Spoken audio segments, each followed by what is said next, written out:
Plus, back from a mission to Mosul, what 2 civilians from the Ozarks accomplished on the front lines in Iraq. And a flasher on the loose in Springfield, where several women have spotted a man wearing only glasses, sneakers, and socks. We begin tonight with a hate crime near St. Louis. Up to 200 headstones damaged at a Jewish cemetery. I'm Sara Forhetz. And I'm Sara Forhetz in for Emily. Repairs are underway right now at the cemetery in University City. That's just northwest of downtown St. Louis. An awful mess there as the vandals knocked the headstones off their bases, many damaged or totally destroyed. The FBI and local police are investigating this as a hate crime right now. They're looking at surveillance video trying to find the criminals. This is just awful. I cannot imagine such desecration occurring in a holy place like this. I feel nervous.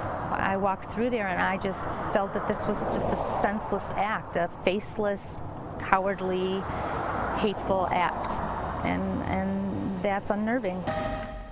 Missouri Governor Eric Greitens responded on Facebook writing, "We do not yet know who is responsible, but we do know this vandalism was a cowardly act." He is asking for volunteers tomorrow, if you'd like to help, who can go up there and help clean up the damage. Following that vandalism at the Jewish cemetery and bomb threats made yesterday to at least 10 Jewish community centers across this country, President Trump condemned the anti-Semitism and vowed to work to unify America. The anti-Semitic threats targeting our Jewish community and community centers are horrible and are painful and a very sad reminder of the work that still must be done to root out hate and prejudice and evil. While touring the National Museum of African American History and Culture in Washington, D.C., the president also pledged to continue to pursue the promise of freedom for African Americans. Back here in the Ozarks, some more rain again today, and then possible high temperatures again as the sun heats us up tomorrow. No problem with that. However, fog could be a problem on your morning commute. Meteorologist Abby Dyer is in the Storm Team Center with our first forecast. Hey, Abby. Hey, yeah, dense fog advisory going into effect tonight and lasts through 9 a.m. tomorrow morning. So you may have some fog out. It's impacting a huge portion of our viewing area, mainly our Missouri counties as you head up I-44 near the Rolla area. Everybody under that dense fog advisory. I expect the fog will break by mid-morning tomorrow, but we will see some develop late tonight. The clearing trend is starting to take place. These clouds have been very stubborn today, and in fact, we had some light rain showers through much of the afternoon. Right now in Springfield, well, we're sure trying to get the sunshine to come out for a late day run at those high temperatures. It's 64 degrees. That is our high temperature for the day. Northeast wind at 8 miles an hour and dew point temperatures that are up in the upper 50s. Temperatures elsewhere, well, much warmer up to our northwest, 72 right now in Clinton, but we stayed in the 50s over in Mountain Grove. It's 57 there. Fog is really the focus of the forecast overnight tonight. I expect that visibility is going to drop. It'll be less than a half mile in spots tomorrow morning. Remember to use the low beams, plan a few extra minutes. I'll be back in a few minutes because as soon as the fog burns off, well, high temperatures are going to approach record territory. I'll let you know how high we will get tomorrow coming up in just a few minutes. Abby, we'll see you then. Springfield police just now releasing pictures of a naked guy who was seen approaching women in parking lots more than a month ago. You could call him, take a look, a slow-moving streaker. That's him right there. He is naked, save his tennis shoes, white socks, and glasses. He's described by police as heavy-set but not obese, and possibly sporting a beard.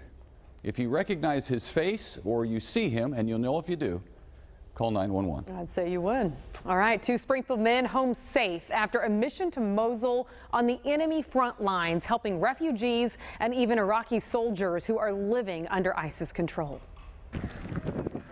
This is video from the front lines in Mosul. Gave out food to 150 families. Not shot by a soldier nor an embedded reporter, but by one of 2 local, ordinary men who felt an extraordinary call to help. A children's program. Yes, that's gunfire you hear behind him. And I'm a believer and just felt God leading me to go to help against this evil. Dr. Todd Pearson teamed up with FBR, Free Burma Rangers, a Christian organization started by a former Army Ranger, a nonprofit that works differently than most because it almost always involves grave danger.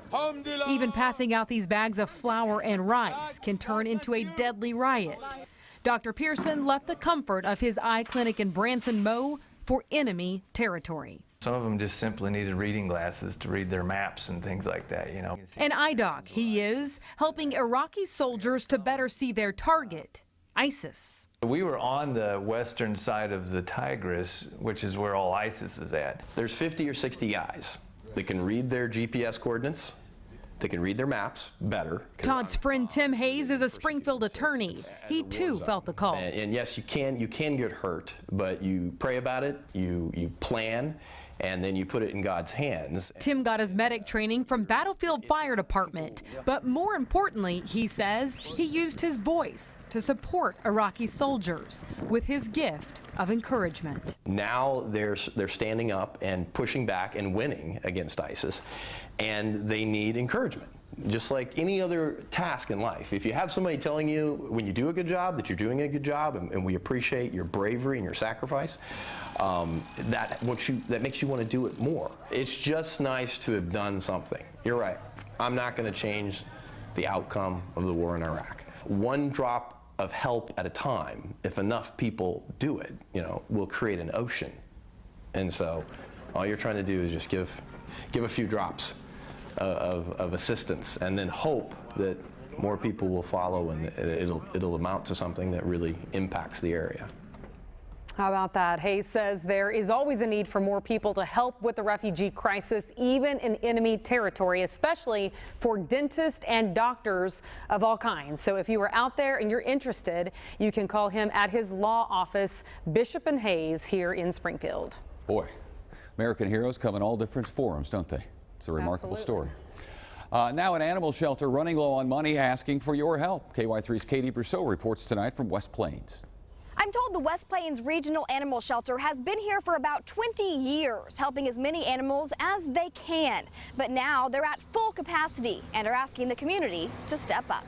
Volunteers at the shelter say while space is the biggest issue, they also need help with upkeep. I'm told the shelter does not receive any government funding, and it runs 100% on donations and volunteers. The owners say more donations would help them expand, take on more rescues, and give animals a better home. The shelter is currently packed full with about 75 dogs and cats. We do have people every day coming in with animals saying, hey, can you help us? Can you take this animal? With the limited space that we have right now, it's really hard for us to take any animals. And I'm told whether you're able to volunteer your time or give a monetary donation, any help is greatly appreciated. I've posted information on how to get in touch with the folks here at the shelter on our website, ky3.com. Reporting from West Plains, Katie Brousseau, KY3 News. 4 Americans were among the 5 people killed when that small plane crashed into a shopping mall in Australia. The Americans were passengers in that plane, said to be in Australia on a dream golf vacation. An Australian man was at the controls. Police say the pilot reported catastrophic engine failure moments before the plane crashed into that storage area at the rear of the mall, causing the building and the plane to burst into flames. I saw the last second of the plane banking and then just hit, and it was I don't think there was any time to do anything. It was pretty much just a smoking wreck when we got there. There was pretty much nothing left on impact.